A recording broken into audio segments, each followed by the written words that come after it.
નમસ્કાર ખેડૂત મિત્રો. ખેડૂત પાઠશાળામાંથી હું જિગ્નેશ વડિયા તમારું હાર્દિક સ્વાગત કરું છું.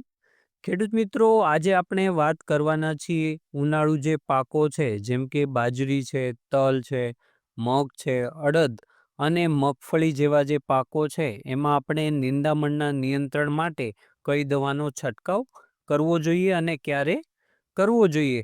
તો ખેડૂત મિત્રો, આપણે આગળની માહિતી લેતા પહેલાં જો તમે આપણી ચેનલને સબસ્ક્રાઈબ કરી ન હોય તો એકવાર કરી દેજો, જેથી તમને આગળની માહિતી મળતી રહે.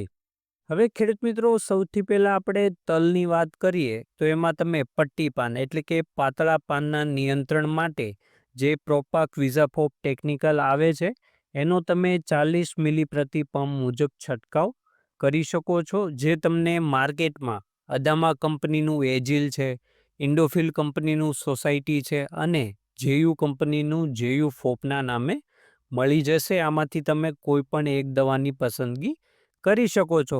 હવે આ બધી દવાના તમને તલમાં ખૂબ સારા પરિણામ જોવા મળશે.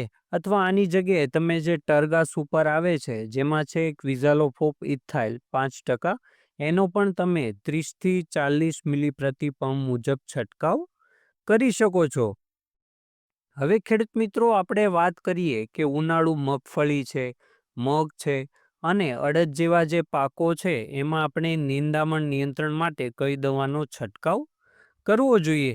તો એમાં તમે પટ્ટી પાન એટલે કે પાતળા અને ગોળ પાનના નિયંત્રણ માટે તમે પાક ઉગ્યા પછી 20 થી 25 દિવસે સોડિયમ એસિફ્લોરફેન અને ક્લોડિનાફોપ પ્રોપાર્ગિલ જે ટેકનિકલ આવે છે, એનો તમે 40 મિલી પ્રતિ પંપ મુજબ છંટકાવ કરી શકો છો, જે તમને માર્કેટમાં યુપીએલ કંપનીનું આઇરિસ છે, સ્વાલ કંપનીનું પટેલા છે અને ટાટા કંપનીનું જે ઇન્જીપ આવે છે એ નામથી મળી જશે. આના પણ તમને મગ, અડદ અને મગફળીમાં ખૂબ સારા પરિણામ જોવા મળશે.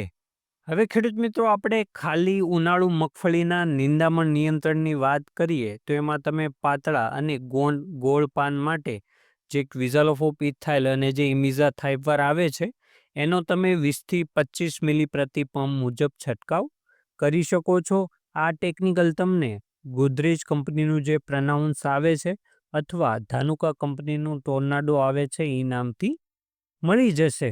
અથવા તો તમે જે ધાનુકા કંપનીનું પર્જ આવે છે એનો પણ છંટકાવ કરી શકો છો. જેમાં આપણે એના ટેકનિકલની વાત કરીએ પર્જમાં, તો એમાં છે ફોમેસેફેન અને ક્વિઝાલોફોપ ઇથાઇલ, અને એના ડોઝની વાત કરીએ તો એનો તમે 40 મિલી પ્રતિ પંપ મુજબ છંટકાવ કરી શકો છો.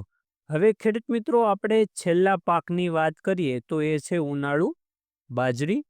હવે બાજરીમાં નિંદામણના નિયંત્રણની વાત કરીએ તો એમાં તમે જે પારિજાત કંપનીનું ઉર્મી આવે છે એનો છંટકાવ કરી શકો છો, જેમાં છે મિઝોટ્રિયોન અને એટ્રાઝિન. અને આના આપણે ડોઝની વાત કરીએ તો આનો તમે 35 થી 40 મિલી પ્રતિ પંપ મુજબ છંટકાવ કરી શકો છો, જ્યારે બાજરી ઉગ્યા પછી 20 થી 25 અથવા 25 થી 30 દિવસની થાય ત્યારે. હવે ખેડૂત મિત્રો, તમે ખાલી અટ્રાઝિન 50% જે આવે છે, જે ધાનુકા કંપનીનું ધાનુજીન આવે છે, એનો પણ તમે 30 થી 40 ગ્રામ પ્રતિ પંપ મુજબ છંટકાવ કરી શકો છો. ધન્યવાદ ખેડૂત મિત્રો. જો આવા જ ખેતી અને રોગ જીવાતના પ્રશ્નો તમે અમને કોમેન્ટમાં જણાવી શકો છો.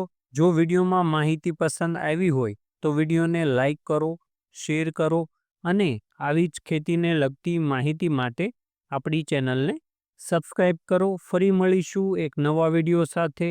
જય જવાન, જય કિસાન.